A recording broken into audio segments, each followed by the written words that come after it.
Bienvenidos al curso de Química General.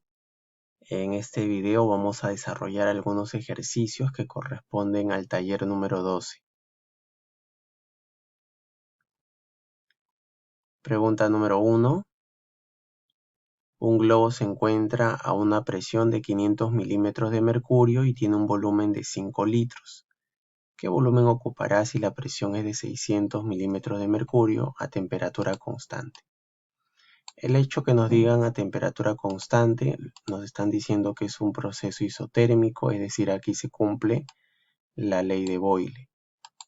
Si se cumple la ley de Boyle, se cumple esta ecuación, volumen inicial por presión inicial es igual a volumen 2 por presión 2.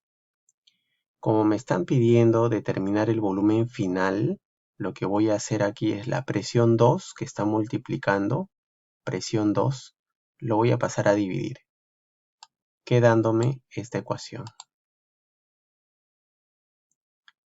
A continuación reemplazo, el volumen inicial son 5 litros, la presión inicial son 500 milímetros de mercurio y lo voy a dividir entre 600 milímetros de mercurio.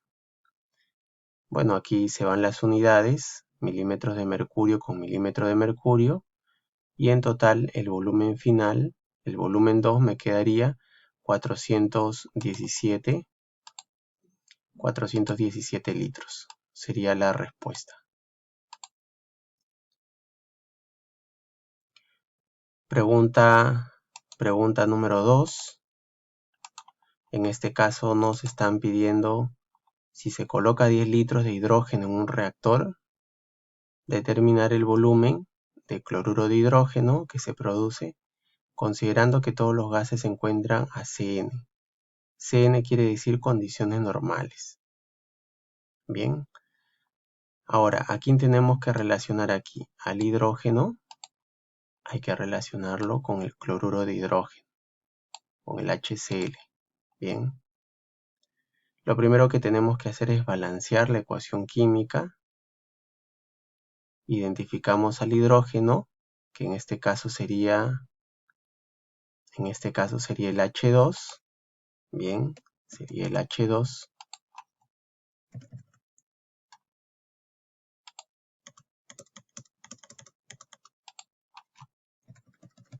Y le colocamos, en este caso, vamos a trabajar con la relación volumétrica. Trabajamos con la relación volumétrica. Es decir, en este caso, lo que vamos a hacer es lo siguiente. Yo sé que condición Cn significa condiciones normales. Y condiciones normales nos dice que una mol de cualquier gas siempre va a ocupar un volumen que es igual a 22,4 litros. Entonces, lo que yo voy a hacer aquí es, luego de balancear la ecuación química, lo que hago es lo siguiente. Esta primera línea que ustedes ven aquí, voy a relacionarlo de manera volumétrica, ¿sí?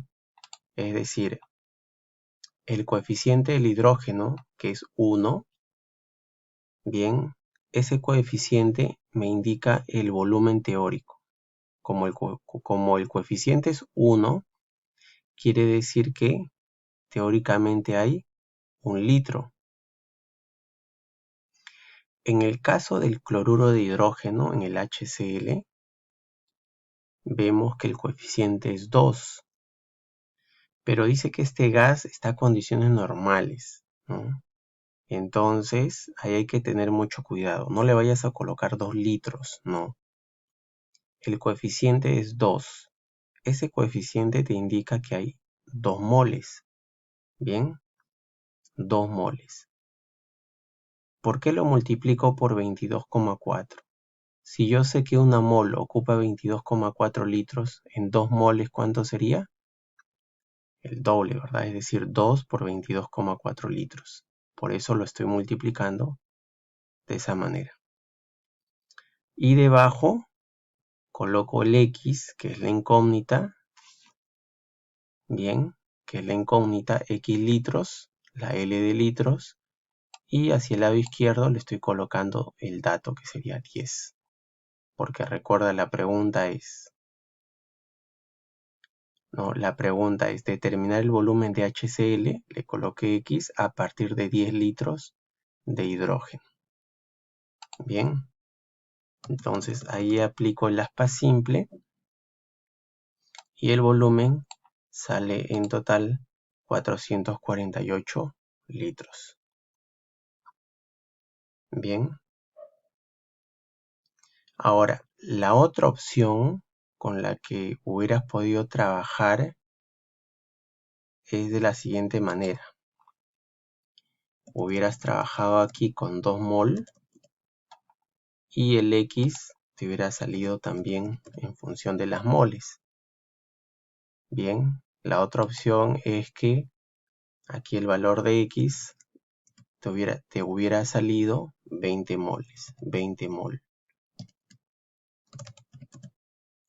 Bien, entonces lo que hubieras tenido que hacer al final es, si una mol ocupa 22,4 litros, eso viene de teoría, en 20 moles, ¿cuánto sería, no? O sea, hay que multiplicar por 22,4 y sencillamente puedo obtener el volumen.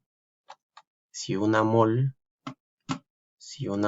repito, ocupa 22,4 litros en 20 moles, tendríamos que multiplicar, en este caso, por 22,4, que nos va a salir lo mismo.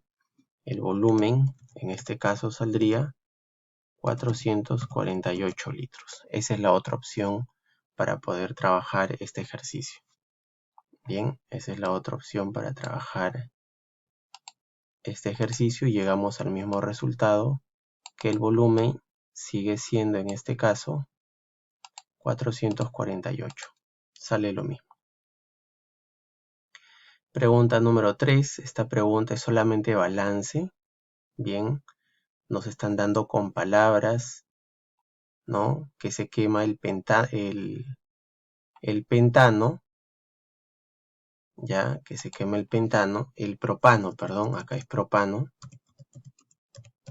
que se quema el propano en oxígeno para formar el dióxido de carbono y agua, ¿no? Entonces, una vez que tenemos aquí, una vez que tenemos la ecuación, porque acuérdate que todo hidrocarburo reacciona con oxígeno para producir, si es una reacción de combustión completa, dióxido de carbono más agua.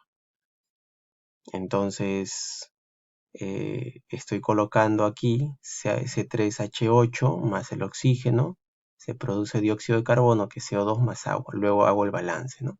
Recuerda que primero se suele balancear aquellos elementos que son diferentes de hidrógeno y de oxígeno. En este caso sería el carbono. Luego sigo con el hidrógeno y al final dejo al oxígeno.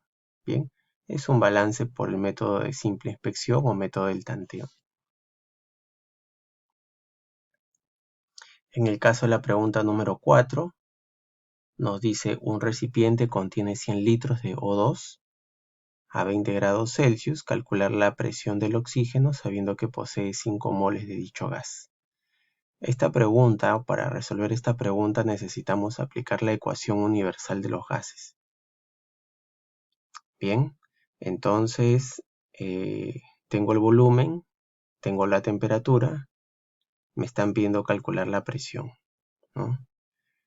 Y se sabe que el número de moles del gas es igual a 5. Entonces lo que voy a hacer es aplicar la ecuación universal de los gases. Correcto, aquí está, lo estoy resaltando. Aplico la ecuación universal, la presión no se sabe, el volumen son 100 litros, las moles son 5 moles. Acuérdate que si la presión lo quiero en atmósferas, la constante universal sería 0,082. Bien, siempre y cuando la presión la quiera encontrar o la quiera obtener en atmósferas. Lo multiplico por 293, que es la temperatura. ¿De dónde salió el 293? 20 grados Celsius, súmale 273 para que lo conviertas a Kelvin. y ahí te sale que la presión es 1,2 atmósferas, que sería la respuesta a esta pregunta.